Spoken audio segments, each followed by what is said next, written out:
The Jets score 17 against world-beating, undefeated Vikings in London. They turned the ball over 3 times. Aaron Rodgers hit 11 times.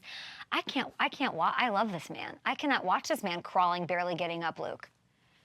I'll tell you what, I think it says a lot about that Vikings defense. We've talked about it on the show. Flow. When you play in that environment against this pressure, against Brian Flores and that defense, life just gets really hard. And Aaron doesn't have a lack of dudes to get the ball to, but they threw the ball over 50 times again. Breece Hall had 9 carries. It gets hard to drop back against that defense with those guys on the perimeter.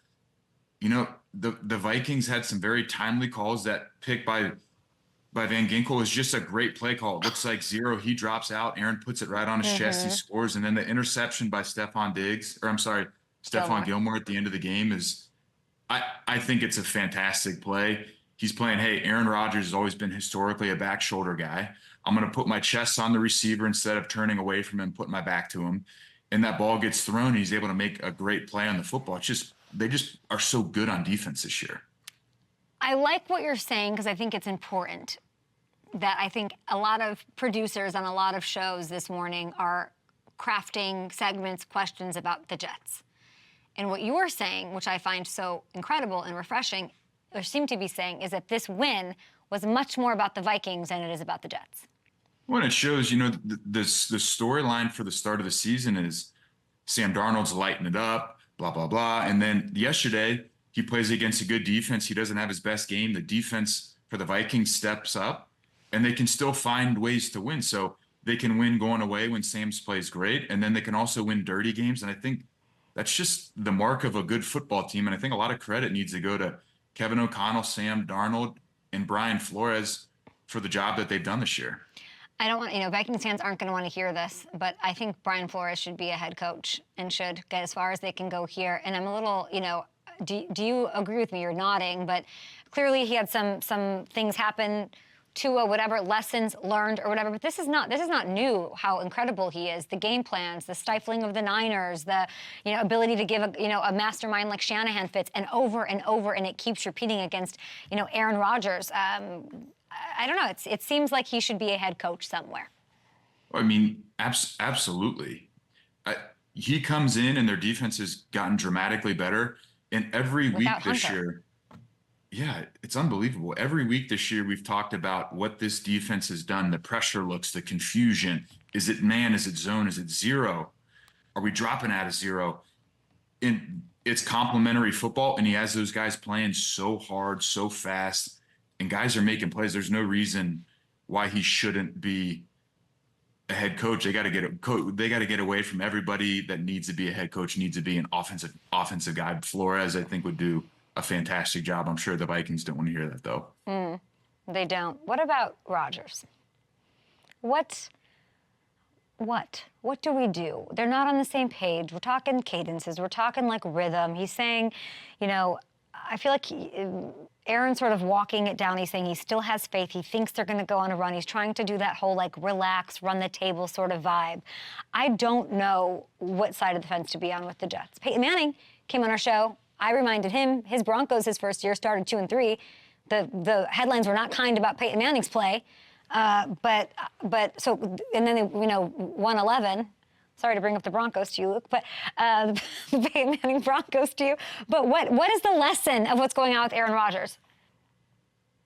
I think he still can play. The arm strength's still there. His ability to process is still there. I think they've had multiple games where he's thrown the ball almost 50 times, and I think it gets very hard to win games and sustain drives when everything is relying on one person to throw the ball. And that Aaron Rodgers offense is sit back, let him figure out what's going on with the defense. Where's rotation? Are they playing too high, one high, versus where the NFL kind of is now with these new offenses of shifts, of motions, of under center, of causing confusion with defenses, getting defenses moving pre-snap. And the offense that they run in New York is a little bit more stagnant, a little bit more from the gun.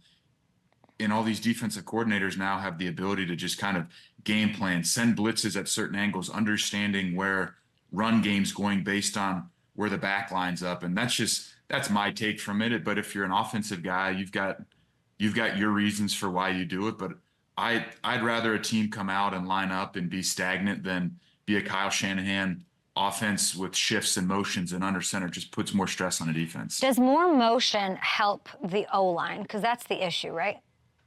How does that help? Or how would Well, that I think help? if you're the San Francisco 49ers offensive line and you're used to seeing it, you're used to, all right, if we shift this guy and we motion this guy, this is where we anticipate the defense being. So yeah, it makes it more challenging because it's not as simple as, hey, line up, there's your target, we can make a mic point and go. Right. When there's shifts and motions, obviously guys on the defensive side of the ball are moving, but there's rules for your landmarks, your aiming points, and those landmarks and aiming points stay true regardless of where guys are. Their O-line has to get going so they can get their run game going, do all the things you're saying. So there's, and I love a cute storyline, Luke. I'm like, let's bromance this up and let's get Devontae and let's get him to New York and reunite these guys. And then I watched the game yesterday and I go, is that, like, if you're Devontae watching that, if you're the Jets watching that, if you're Woody Johnson or Douglas watching that, like, is the creativity lacking? Is the O-line so bad that, like, here's the question. How much would, if Devontae Adams gets traded to the Jets, how much does that actually help things? Well, I think it helps in the sense of, obviously he's a fantastic player and he's got good familiarity with Aaron, but you look at their roster, Garrett Wilson, Mike Williams, Alan Lazard, like Breece Hall, they've got dudes on the offensive side of the ball that I think if you put those four guys on your team, you feel pretty good about it. So what do you think?